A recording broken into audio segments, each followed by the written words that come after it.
To start with a thanks. I want to thank the Honorable Chief Minister, Shri Vijayan, for introducing me. I'm honored to have the presence of the Minister of Tourism, Mr. Riaz. Thank you to Bose Krishnamachari, President of the Kochi Museums Biennial and the Foundation, also my old friend. Thank you to my new friend, Thomas Verghese, the CEO of the foundation. Thank you, Dr. Venu. We're gonna be really getting to know each other very well over the next year and a half. Thank you, Mr. Tharoor, for tuning in from Delhi. I really appreciate your mind, and I've been following your work, so it's wonderful to hear you introduce me. I'm deeply honored, and I'm humbled. I have to say, I'm very humbled by this ambitious task and this enormous task. To carry the Biennale through an interesting new phase. I also want to thank HH Art Spaces. HH Art Spaces is my team. They are my pillars, of which my partner and my wife Madhavi is here, who's also one of the founding members of HH Art Spaces.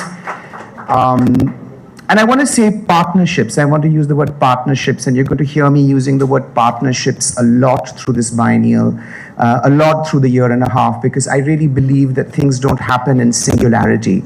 Things happen when we come together, and I think it's in that togetherness where we feel the force and our soft power to use art and culture to change the world, because we're dreamers, and that's what I appreciate about this Biennale, is to invite an artist as a curator, because I think we bring something to it which is perhaps different from someone who looks at art as a study, but someone who looks at art as a maker, I think adds a very kind of interesting layer to what an art exhibition needs.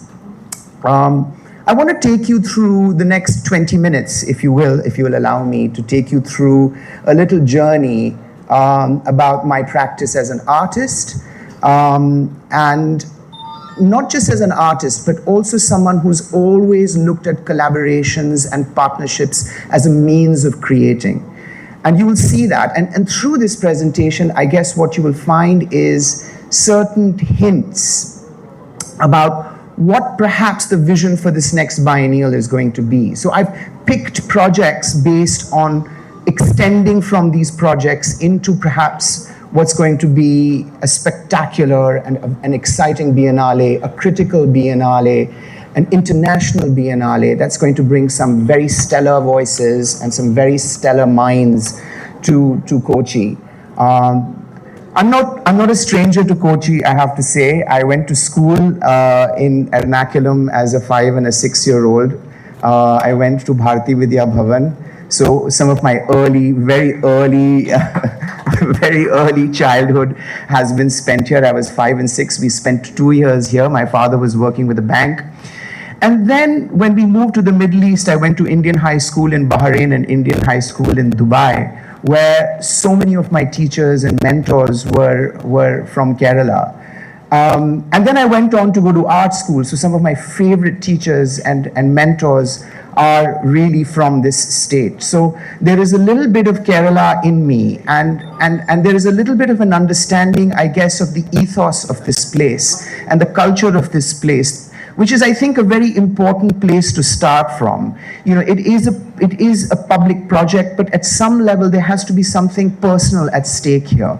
And I'm really interested to connect the personal and the political with this next edition of the Biennale. But let me run you through, if I can request for the slideshow to be played, then I'll run you through some of the projects. But my career essentially starts in 2005, when I returned to India after my education in the United States, and I come back with a master's. And I create this first absolutely fictional character in my practice called Sir Raja III, in collaboration with one of my closest friends and talented people like Munir Kabani, who's an amazing photographer and an amazing costume designer called Tabashir Zutshi. And together we create this imaginary character, this sort of pathetic kind of relic of the empire, and place him in a live performance along with those black and white photographs of this Maharaja wandering through the Kashmir landscape saying, what will I do with all this land?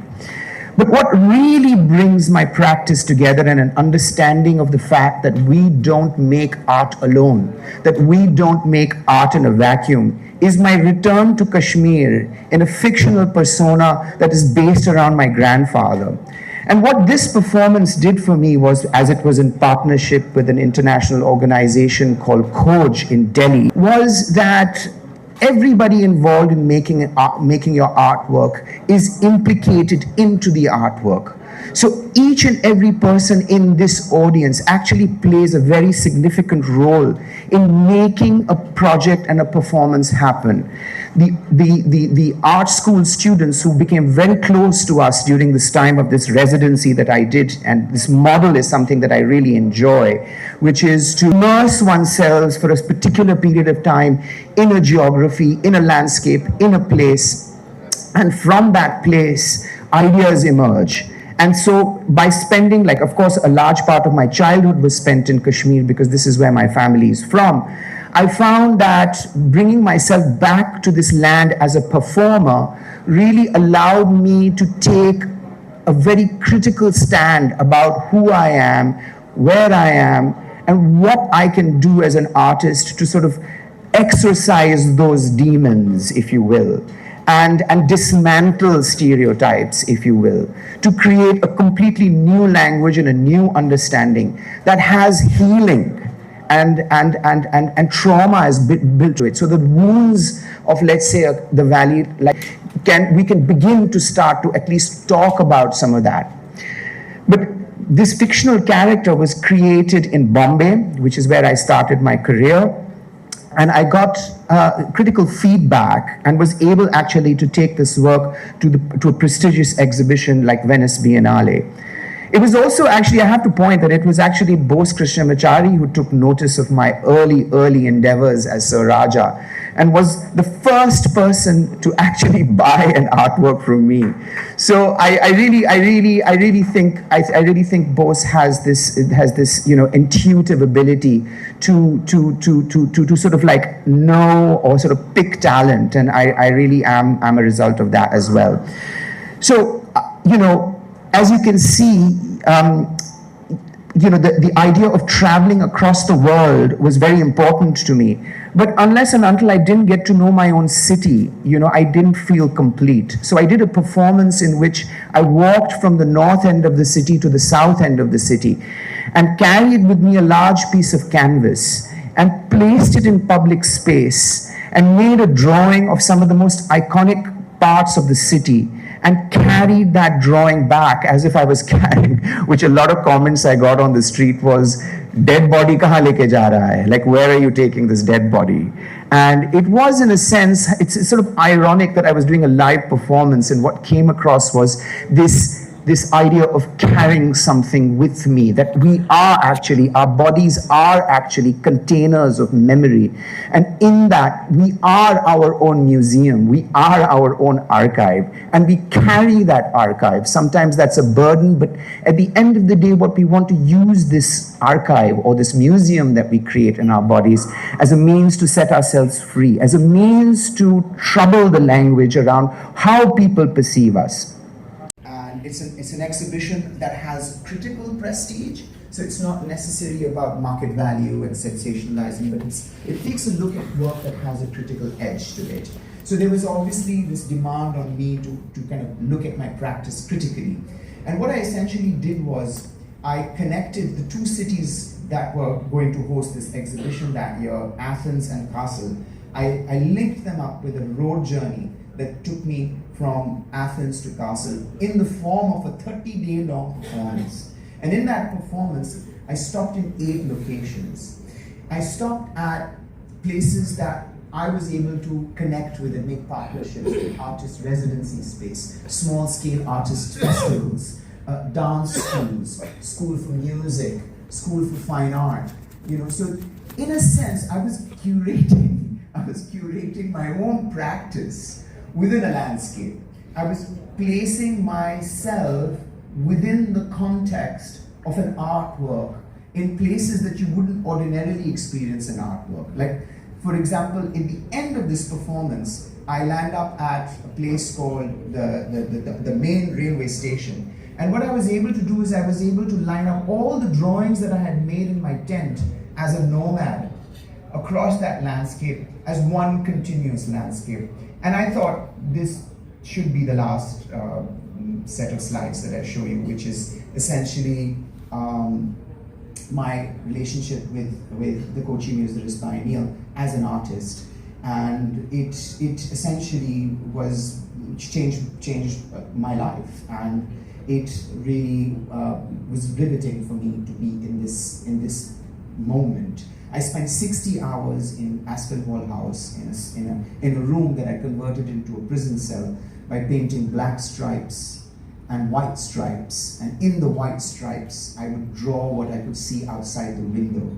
And in the end, in an attempt to escape from this so-called conceptual prison, I twist one of the bars and escape in the form of a Spanish conquistador that looks more like a pathetic clown than a leader or a colonizer that one is intimidated with. And in a sense, to use the work to heal our wounds, our historic wounds, our intergenerational wounds. I carry out these sort of peace performances. They are, at the end of the day, about peace. And so, like the last sort of person from Empire would have left on a boat, in a very similar way, I depart from Kochi on the Periyar River in a little boat, being rowed away, waving my red handkerchief and saying goodbye to the biennial. So entries and exits, I think, are very necessary for us to articulate. And I feel very privileged to have been part of this biennial. And with this, I would like to enter and immerse myself in the next year and a half to create an experience that I think everybody will remember in a very, very positive way. Thank you. Nikhil Chopra on Cochin Biennale 2025. Thank you for watching Shahi Effect. Hats off.